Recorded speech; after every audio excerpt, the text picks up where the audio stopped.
5. We'll quickly take a look at the cardboard shell. You'll just see some spec and feature info on the back, but I think we should just get into the good stuff. So I will open this up, and first we have the brand new Samsung Galaxy S5. I can't wait to tell you more about this awesome smartphone, but I think first we'll just take out everything that comes with the S5 inside the box. Just give me a sec to open this up.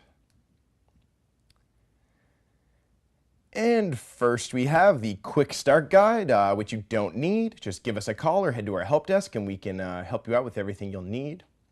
Next are the earbuds. These are Samsung's signature earbuds. There's a volume rocker and a mute button on the cord, which is pretty nifty. And as well, Samsung always likes to give you some different sized earbuds just in case the normal size isn't comfortable in your ears. Next, we have the wall adapter. So this obviously goes alongside the charging cable, which I will also take out. So this is for charging your device or syncing it for music or files or what have you. And next we have the battery. This is actually a 2800 milliamp battery, which will give you 21 hours of talk time, along with 16 hours standby. And that's really, really good for a smartphone of this caliber. And it's great to see the high-end Android devices really starting to get a longer battery life. And really, this is everything that comes inside the Galaxy S5's box. So I've just popped in the battery, and I think we're ready to take a look at the Galaxy S5 itself. But first, I think we should compare it with some similar devices. So first up, we have its predecessor, the Galaxy S4. The device is slightly shorter at a 5-inch screen instead of the 5.1-inch screen of the S5. It's also a little bit thicker, the S5 is, than the S4 at 0.32 inches of thickness instead of 0.31. Next, I will grab the Google Nexus 5. The Nexus 5 actually has the same size screen as the Galaxy S4 at 5 inches, so it's just a little bit smaller than the S5, as you can see.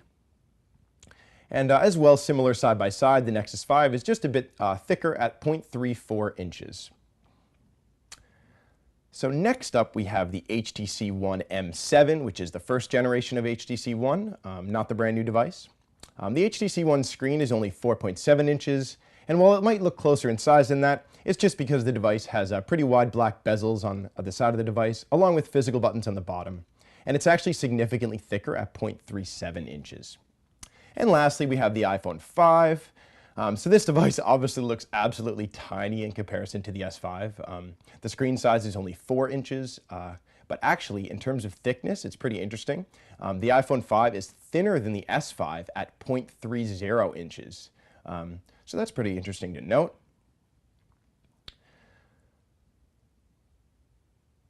So these devices are arranged largest to smallest, and hopefully this comparison will just give you a bit of a better understanding of how the physical size of the S5 matches up with some other heavy hitters on the Ting lineup. So as the device boots up, you can clearly see that it's powered by Android. I think we're first just going to take a look at some of the physical aspects of the device. On the bottom of the front, we have the home button, which is cleverly also the fingerprint scanner.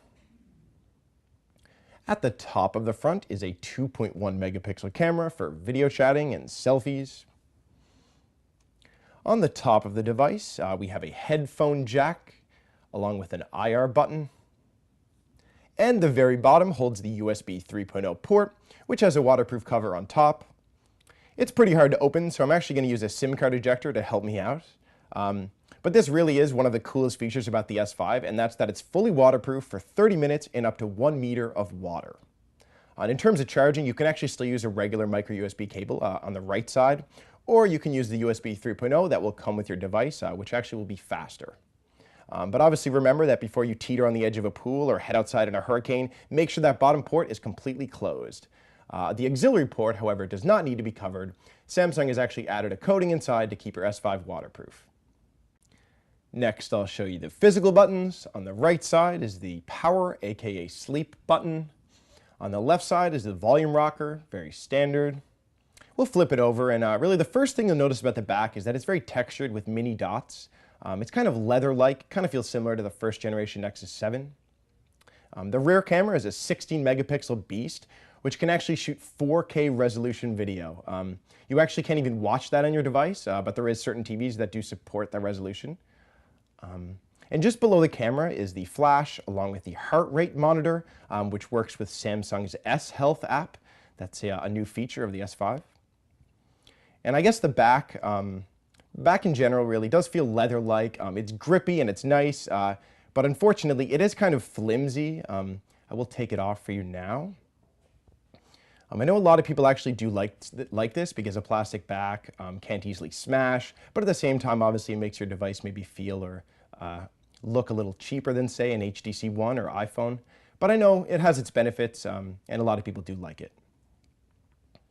And on the back of the device, on the inside, is the battery, and above that, the microSD card slot, which can fit up to an extra 128 gigabytes of storage. And that's about it. Like I said before, you just need to make sure to fully close the back of the device by clamping all the clips down, or else your device will not be waterproof. And I really think the overall design of the S5 is similar to the S4.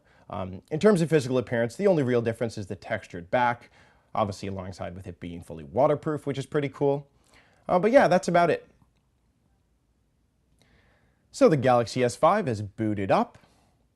The device's screen size, like I mentioned before, is 5.1 inches with a full 1080p resolution. And the screen actually also has local contrast technology display, which adapts to your current light settings, so that seems pretty neat. The S5 is running TouchWiz, which is an Android skin Samsung has developed. If you're familiar with any of the previous Galaxy devices, you'll notice that the skin then looked a lot more 3D than it does now, whereas it's a lot flatter, more like stock Android. And one interesting thing to me is the notification bar on the S5. So you'll normally see a few settings options, but if you actually tap that square button, you'll see a drop down of way more tools. You can actually choose from a variety of buttons and add or remove whichever settings toggles you want to just by this active buttons and available buttons section. So you can drag and drop and add and remove whichever options and toggles you'd like. And as well, the settings menu looks a lot different than it did before. As you'll notice, these large icons. You can, however, switch back to the list view if you'd like, just by pressing the settings button in the top right corner. And something interesting is that if you swipe to the left, you'll see My Magazine, which was a popular feature from the Note 3, and they decided to bring to the S5. So that wraps up the Samsung Galaxy S5 unboxing. You can pick up this device right now in black or white from the Ting shop. Or, if you want to win one, make sure you're a Ting subscriber, like this video, and leave a comment telling us the one thing you like the most about the Galaxy S5. We'll be drawing the lucky winner on Monday, May 19th. Good luck!